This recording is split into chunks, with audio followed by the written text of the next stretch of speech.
Anda kembali bersama kami. Nah, sekarang kita dengarkan analisis atau bacaan dari Bang Ray. Kenapa nggak besok reshuffle-nya? Kenapa kemungkinan Maret? Saya tidak mengatakan Maret ya. Saya mengatakan paling lama Maret. Kalau sampai Maret nggak ada reshuffle itu, besar bacaan saya nggak akan ada lagi reshuffle. Itu yang saya mau katakan. Artinya dari sekarang sampai Maret itu masih bisa terjadi. Kenapa paling lambat Maret? Pertama karena kita udah memasuki tahapan yang lumayan krusial dalam pelaksanaan pemilu. Jadi kalau Pak Jokowi melakukan reshuffle seperti pada waktu itu agak gawat ya. Padahal Pak Jokowi berulang kali mengatakan stabilitas. Bagaimanapun sedikit banyak pergantian kabinet itu akan mengganggu juga ya. Katakanlah hariannya perjalanan pemerintahan gitu ya. Meskipun tidak mengganggu secara politik tapi mengganggu harian gitu ya. Nah, oleh karena itu saya mengatakan dan besar kemungkinan juga partai-partai akan deklarasi pada Maret itu. Baik itu kalau koalisi perubahan kan sudah ya, cuma wakilnya yang kita tunggu. Cawapresnya nih masih kita tunggu. Cawapresnya. Ya. Saya kira juga sampai Maret nih, gitu. Yang koalisinya Gerindra PKB juga saya kira. Mana capres, mana cawapres kita belum tahu ya. Cawapresnya, termasuk KIP nanti gitu ya. Saya kira nanti deadline-nya semua di hampir bulan Maret itu.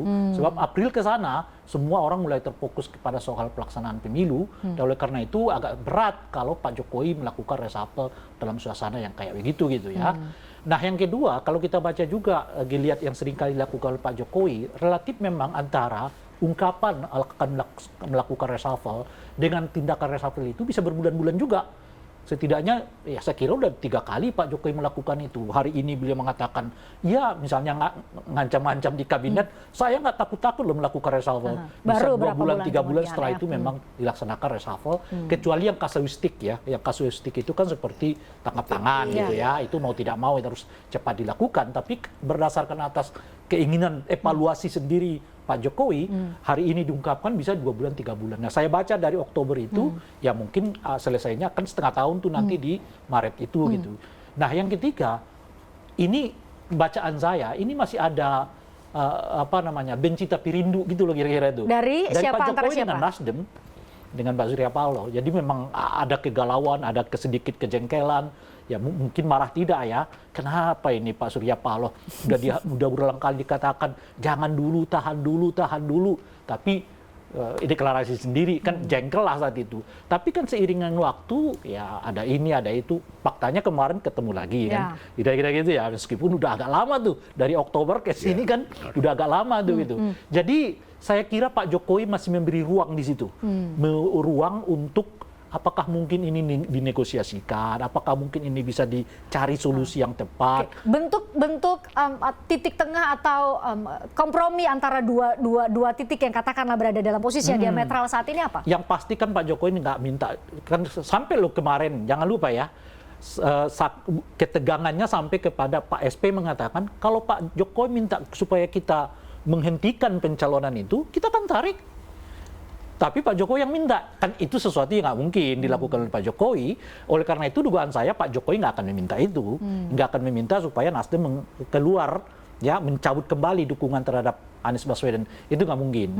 Tetapi apa yang dilakukan ya kita nggak tahu lagi model apa yang akan dipersiapkan agar Pak Jokowi tidak merasa terlalu jauh dilangkahi, kira-kira gitu ya. Sementara Nasdem sendiri harus memelihara citranya sebagai partai yang sudah lebih dahulu mendeklarasikan Anies Baswedan sebagai calon presiden. Saya kira sedang dicari formulasi itu, oleh karena itulah saya kira besok mungkin reshuffle itu belum dilakukan. Kalau tadi dengan pernyataan Pak Hermawan bahwa dengan ada atau tidaknya kader Nasdem menjadi menteri atau menjadi bagian dari kabinet, Nasdem masih tetap menjadi bagian dari pendukung pemerintah. Itu cukup kompromistis menurut Anda?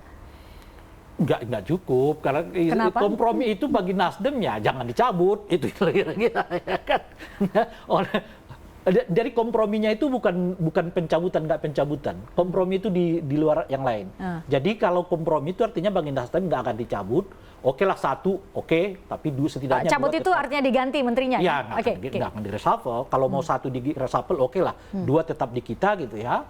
Tapi mungkin apa tindakan yang lain? Salah satunya yang kita nggak tahu, betul-betul akan mengendalikan Anies supaya tidak terlalu jauh mencitrakan dirinya sebagai anti Pak Jokowi itu. Itu satu. Yang kedua menarik tadi disebutkan oleh Pak Taslim. Apa itu soal IKN misalnya? Artinya visi misi Pak Jokowi akan dimasuki oleh Nasdem dengan visi misinya dengan menuju visi misinya. Oke, jadi kalau namanya koalisi perubahan atau antitesa dari seorang Jokowi itu mungkin akan di situ yang saya maksud dengan kompromi itu akan ditarik oleh Nasdem.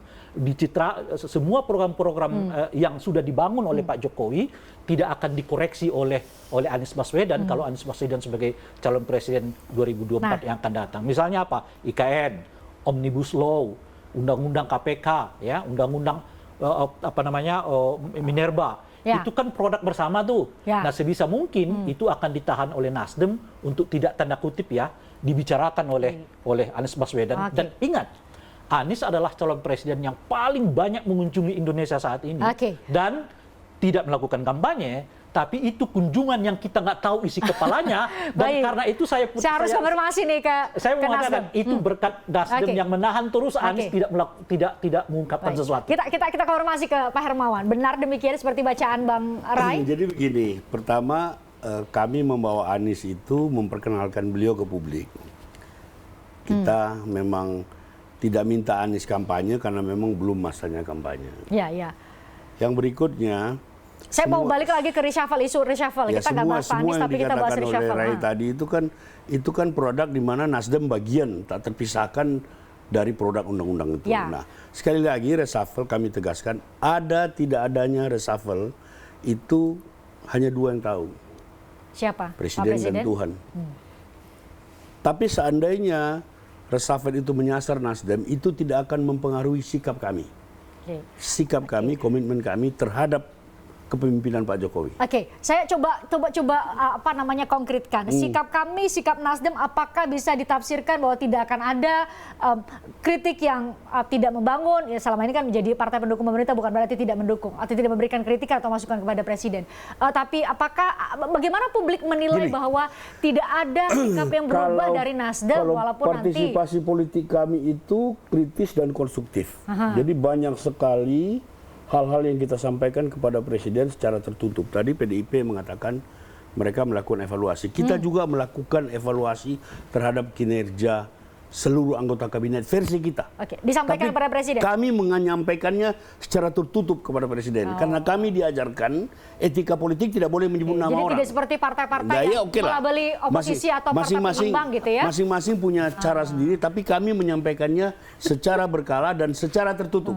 Oke, cara kita memberi kontribusi berbeda. Ada menteri PDI nggak yang pokoknya semua itu kita terbuka-terbukanya tetapi tertutup. Kita menyebut semuanya. Baik. Jadi ada masukan, ada kritik disampaikan langsung kepada Presiden, tapi secara tertutup tidak secara terbuka. Dan ini yang membedakan dengan kalau lihat juga di DPR, kita bukan, kalau orang Padang bilang bukan anggur bebek. Banyak juga hal sikap-sikap kritis. Tapi konstruktif kita selalu ada jalan keluar. Dan ini yang bakal dilakukan Nasdem sampai masa jabatan Pak Jokowi sampai masa hari terakhir Pak Jokowi. Hari ini kita catat, ada pernyataan Pak Hermawan, kita coba ukur bagaimana sikap Nasdem ya. Nanti kita ketemu terima kasih Pak Hermawan, terima kasih Bang Ray, terima kasih Bang Rifki, terima kasih Bang Ngabalin. Nanti kata Bang Ray bisa ke sini Bang Ngabalin seharusnya ya untuk bergabung bersama kami kalau ngobrol di obrolan malam lagi. Terima kasih juga buat Anda yang sudah nonton kami. Saya Christian Grich. Kita jumpa lagi besok ya.